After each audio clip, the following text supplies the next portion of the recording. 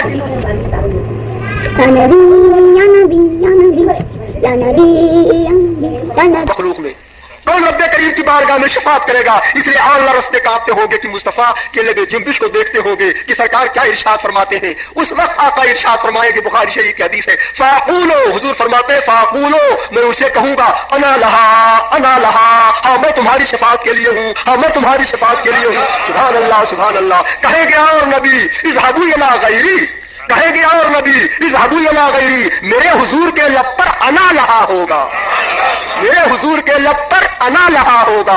سبحان اللہ سبحان اللہ. اسی کو حضور نے فرمایا اوتیت الشفاعۃ، آج دنیا میں بشارت دی کہ شفاعت کبریٰ کا منصب صرف میں نے پایا ہے اور مجھے رتبہ ملا ہے، میرے رب نے عطا فرمایا ہے. ایک پانچویں چیز ہے اعلیٰ حضرت اسی کو فرماتے ہیں جب ہمارے نبی نے خاص شفاعت کبریٰ پائی ہے تو اعلیٰ حضرت فرماتے ہیں کہ شفاعت کرے حشر میں جو رضا کی، شفاعت کرے حشر میں جو رضا کی. یا رسول اللہ سوا تیرے کس کو یہ قدرت ملی ہے، سوا تیرے کس کو یہ قدرت ملی ہے. یہ قدرت پائی ہے احمد مختار نے، یہ طاقت پائی ہے مدینہ کے تاجدار نے. سبحان اللہ. ایسی عظیم طاقت پیارے حبیب نے پائی کہ جب رب تبارک و تعالیٰ کی بارگاہ میں حضور سجدے میں ہوں گے اور اپنے رب سے عرض کرتے ہوں گے، دیر تک سجدے میں سر ہوگا، اللہ کے حبیب اللہ کی بارگاہ میں عرض کریں گے، اللہ کا حکم ہوگا اے میرے پیارے نبی اے میرے حبیب اپنے سر کو اٹھاؤ، اپنے سر اٹھاؤ اور عرض کرو تمہاری عرضی سنی جائے گی، کہو تمہاری بات مسموع ہوگی. جب سرکار عرض کریں گے اللہ تبارک و تعالیٰ اجازت عطا فرمائے گا اور حضور مسکراتے ہوئے کسی گروہ کی طرف گزر کریں گے جو نفسی نفسی کے عالم میں پڑے ہوئے ہیں اور حضور کو دیکھیں گے مسکراتے ہوئے آ رہے ہیں تو ایک دوسرے سے ہی کہتے ہوں گے لو آئے مسکراتے ہم اسیروں کی طرف، لو آئے مسکراتے ہم اسیروں کی طرف. پھر مدے اسی پر بجلی گراتے جائیں گے. سبحان اللہ سبحان اللہ. سچ فرمایا اعلیٰ حضرت نے. عظیم منظر ہوگا مسرت کا کہ صفے ماتم اٹھے خالی ہو زندہ ٹوٹے زنجیریں، صفے ماتم اٹھے خالی ہو زندہ ٹوٹے زنجیریں. گنہگاروں چلو مولا نے در کھولا ہے جنت کا، گنہگاروں چلو مولا نے در کھولا ہے جنت کا. سبحان اللہ. یہ عظیم نبی ہے جن کی محبت ہم پر فرض کی گئی ہے، جن کی محبت ہم پر آپ پر سب پر فرض ہے. نبی پر ایمان ہو. ایک نبی جو ہمارے آپ کے نبی ہیں جب ان کا زمانہ آیا تو ان پر جو ایمان لائے گا وہی کامیاب ہوگا. آج حضور کا زمانہ ہے، سرکار کی ولادت باسعادت ہو گئی اور پوری عمر ظاہری عمر سرکار امت کو تعلیم دیتے رہے. اب پردہ فرما لیا احمد مختار نے، سبز گنبد میں آرام کرنے کا وقت آ گیا. آج اگر کوئی شخص ہو اور حضرت عیسیٰ علیہ السلام کو مانتا ہو، حضرت موسیٰ علیہ السلام کو مانتا ہو، وہ عیسائی مذہب رکھتا ہے، یہود قوم سے ہے کہ اپنے اپنے نبی پر ان کا ایمان ہے، لیکن نبی کا زمانہ آپ پایا ہے، نبی پر ایمان نہیں لائے تو کبھی بھی جنت میں وہ نہ جائیں گے. جنت اسی کو ملے گی جو آج نبی ہمارے نبی کا اقرار کرے کہ یہ سچے نبی ہے اور مان لے ہمارے نبی کو، وہ آج جنت پائے گا. سبحان اللہ سبحان اللہ. تو نبی کریم رؤوف الرحیم کی محبت تو فرض ہے. اللہ اللہ. ہمارے نبی کریم پر ایمان لانا تو وہ شان و شوکت رکھتا ہے کہ ہمارے نبی صلی اللہ تعالی وسلم کو جان لینے والا مسلمان نہیں ہوتا ہے. جو حضور کو جان لے یہ نبی ہے اور مانے نہ دل سے تو مسلمان نہیں. جانتے تو بہت سے لوگ ہیں، پوری قوم دوسری قومیں بھی جانتی ہیں کہ وہ نبی ہے، مسلمانوں کے نبی ہیں، نبی جانتے ہیں، لیکن مانتے نہیں. تو جان لینے کے بعد ماننا بھی ضروری ہے. جب جان لے دل سے مان لے تو وہ مسلمان ہے، تو تب وہ صاحب ایمان ہے. تو ہمارے نبی نہ صرف جان لینے مان لینے کے لیے بلکہ ہمارے نبی تو جانے ایمان ہے. اعلیٰ حضرت فرماتے ہیں اللہ کی سرتا بقدم شان ہے، یہ ہمارے نبی شان خدا ہے. اللہ کی سرتابہ قدم شان ہے یہ، اور انسان نہیں انسان، وہ انسان ہے یہ۔ قرآن تو ایمان بتاتا ہے انہیں، قرآن تو ایمان بتاتا ہے انہیں، اور ایمان یہ کہتا ہے میری جان ہے یہ، جان ہے یہ۔ تو ہمارے نبی جان ایمان ہے، ان کو مان لینا اور ان کی محبت دل میں ہونی ضروری ہے۔ وہ دیکھو بخاری شریف کی حدیث تو پہلے ہی پارہ میں ہے، بخاری شریف کی دو جلدیں ہیں اور دونوں جلدوں میں ملا کے 30 پارے ہیں، تو پہلی جلد کے پہلے پارے ہی میں حضور کی حدیث ہے، قال رسول اللہ صلی اللہ تعالی علیہ وسلم والذی نفسی بیدہ لا یؤمن احدکم حتی اکون احب الیہ من والدہ وولدہ والناس اجمعین۔ ترجمہ سنو اس حدیث کا، حضور فرماتے ہیں کہ والذی نفسی بیدہ، قسم ہے اس ذات پاک کی جس کے قبضے قدرت میں میری جان ہے، یعنی خدا کی قسم کہ خدا کے قبضے قدرت میں ہم سب کی جان ہے۔ تو حضور فرماتے ہیں کہ قسم ہے اس ذات پاک کی جس کے قبضے قدرت میں میری جان ہے، تم میں کا کوئی مومن نہیں ہوتا جب تک کہ اس کے دل میں میری محبت اس کے ماں باپ سے زیادہ نہ ہو جائے، جب تک کہ اس کے دل میں میری محبت اس کی اولاد سے زیادہ نہ ہو جائے، جب تک کہ اس کے دل میں میری محبت تمام لوگوں سے زائد نہ ہو جائے۔ سبحان اللہ سبحان اللہ۔ محبت کی 3 ہی قسمیں ہیں، صحیح مسلم شریف کی شارح ہے امام نووی رحمۃ اللہ علیہ، وہ فرماتے ہیں المحبت ثلاث اقسام، محبت کی 3 قسمیں ہیں، محبت اجلال، محبت شفقت و رحمت، محبت استحسان و مشاکلت۔ تو 3 قسموں کی مثال حضور نے دے دی۔ محبت کی 3 قسمیں کون کون ہیں؟ ایک محبت ہوتی ہے بڑوں کی چھوٹوں کے دل میں، بڑوں کی محبت ہوتی ہے چھوٹوں کے دلوں میں، جیسے ماں باپ کی محبت ہوتی ہے اولاد کے دلوں میں، تو ماں باپ بڑے ہیں ان کی محبت ہوئی چھوٹوں کے دلوں میں۔ یہ محبت اجلال کہتی ہے، تعظیم والی محبت، اللہ اکبر، کسی کے ادب و احترام میں آپ ہوتے ہیں ان کی محبت آپ کے دل میں ہے۔ اور دوسری محبت شفقت اور رحمت والی ہوتی ہے، جیسے چھوٹوں کی محبت ہوتی ہے بڑوں کے دلوں میں، یعنی اولاد کی محبت ہوئی ماں باپ کے دل میں، تو ماں باپ کے دل میں جو اولاد کی محبت ہوتی ہے، یہ چھوٹوں کی محبت بڑوں کے دل میں ہوتی ہے، یہ شفقت اور رحمت کی محبت کہلاتی ہے۔ اور تیسری محبت مشاکلت وہ ہے کہ عام لوگوں کی محبت ایک دوسروں کے دلوں میں ہوتی ہے۔ تو حضور نے 3 ہی مثال دیا، کیونکہ 3 ہی قسم محبت کی ہوتی ہے۔ ایک محبت اولاد کی ہوتی ہے، اللہ اکبر، وہ بڑوں کے دلوں میں ہوتی ہے، ماں باپ کے دلوں میں ہوتی ہے، اور ایک محبت ہوتی ہے ایسی کہ بڑوں کے چھوٹوں کے دلوں میں ہوتی ہے، برابر والوں کی ہوتی ہے۔ تو حضور نے مثال میں فرمایا کہ تم میں کا کوئی مسلمان نہیں ہوتا جب تک کہ میری محبت اس کے دل میں اس کی اولاد سے زیادہ نہ ہو جائے، اس کے ماں باپ سے زیادہ نہ ہو جائے، تمام لوگوں سے زیادہ نہ ہو جائے۔ فجمع نبی صلی اللہ تعالی وسلم اصناف المحبت فی محبت ہی، حضور نے تینوں محبت کی قسموں کو اپنی محبت میں جمع کر دیا کہ ان سب سے محبت زیادہ میری ہو۔ سبحان اللہ سبحان اللہ۔ محمد کی محبت دین حق کی شرط اول ہے، جی محمد کی محبت دین حق کی شرط اول ہے، اسی میں ہو اگر خامی تو ایمان نامکمل ہے۔ سبحان اللہ سبحان اللہ۔ تو رسول کریم کی محبت سب پر فرض ہے، اللہ اللہ، اللہ کی محبت تو فرض ہے ہی ہے، اس میں کیا شک و شبہ، ارے اس کے رسول کی محبت بھی فرض ہے۔ اور سماعت فرمائیں، آپ نے محبت کی 3 قسموں کا ذکر سن لیا، اور یہ آپ نے سمجھ لیا کہ 3 قسموں سے زیادہ محبت رسول کریم کی ہو تو کسی کے دل میں ایک شبہ پیدا ہو سکتا ہے، تو کیا جان سے زیادہ حضور کی محبت نہیں ہونی چاہیے؟ ارے انسان کو تو اپنی جان سے بھی محبت ہوتی ہے، تو حضور کی محبت جان سے بھی زیادہ ہو کہ نہ ہو؟ تو الحمدللہ یہ بھی بخاری شریف میں حدیث ہے کہ حضور کی محبت جان سے بھی زیادہ ہونی چاہیے۔ وہ حدیث شریف کون سی ہے؟ حضرت فاروق اعظم حضرت عمر رضی اللہ تعالیٰ عنہ رسول کریم کی بات حاضر ہوئے، اور حاضر ہونے کے بعد عرض کیا یا رسول اللہ